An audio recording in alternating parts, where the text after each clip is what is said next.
He didn't know Gurkhan well, but in his previous dealings he'd judged the man to be a bully who enjoyed causing pain. Malak was hoping that ransom money and gifts would free his family because he had no other hope. But Gabriel suspected that Gurkhan would accept the money and gifts, then slam the door in Malak's face. Though Gabriel didn't know much about the Ottoman legal system, it was a fact of life everywhere that men of great wealth and power were usually able to commit crimes that would get lesser men executed.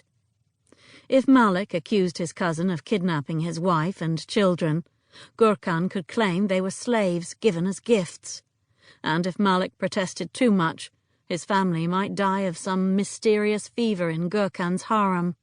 Malak knew that as well as Gabriel did. The situation was damnable. He hadn't realized how tense he'd become until a faint fragrance of rosemary pulled him from his thoughts. Rory.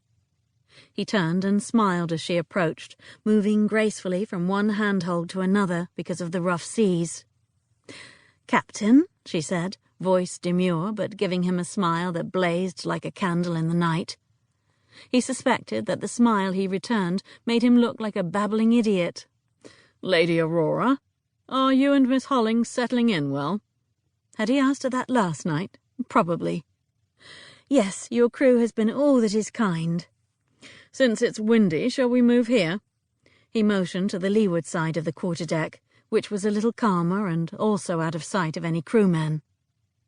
Rory wasn't wearing the headscarf, and there was just enough light to reveal the classical purity of her features.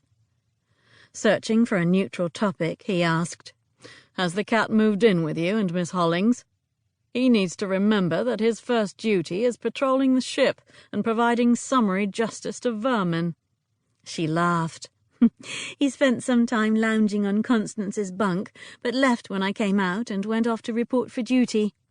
I expect he's even now searching out mice and rats. Cats are really valuable at sea, aren't they?" "Very.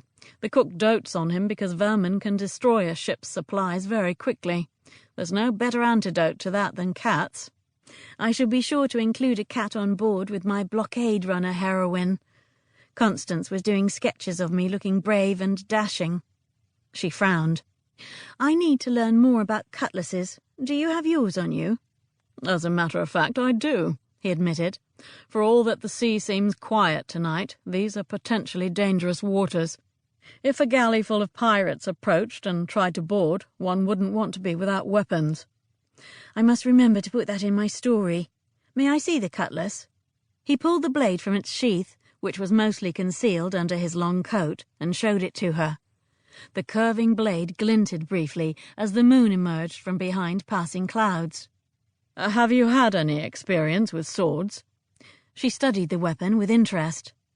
"I sometimes fenced with my older brothers, but we used lightweight fencing foils."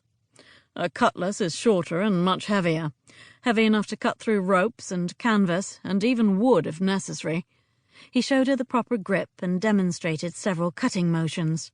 "It's good for close-quarters work and doesn't require as much training as a long sword. That's why they're so useful on ships." "May I hold it?" He didn't usually allow others to handle his sword, so it seemed very personal to give it to Rory. Handing it over hilt first, he said, "The blade is very sharp, so use care." The weapon briefly sagged in her hand when she took hold of it. "This really is heavy." She ran her fingertips over the subtle engraving on the curved blade, then took a firm grip on the basket handle. As she raised the cutlass and moved it carefully through the air to get a sense of how it felt in her hand, she observed, "Brandishing a cutlass is harder than it looks. My heroine is going to have strong wrists." There was a heavy bench by the mizzenmast, so she hopped gracefully onto it, catching a line with one hand for balance as she swayed with the ship's motion. "Behold the brave and beautiful captain of the swiftest blockade runner on the high seas." He beheld a goddess of wind and sea, and he knew the image of vital, laughing Lady Aurora with a cutlass in hand and her golden hair and full skirts billowing in the wind would remain with him until the day he died. Throat tight, he said only, "No need to brandish it unless you're being boarded. Hold the cutlass by your side as you look nobly into the sea. eyes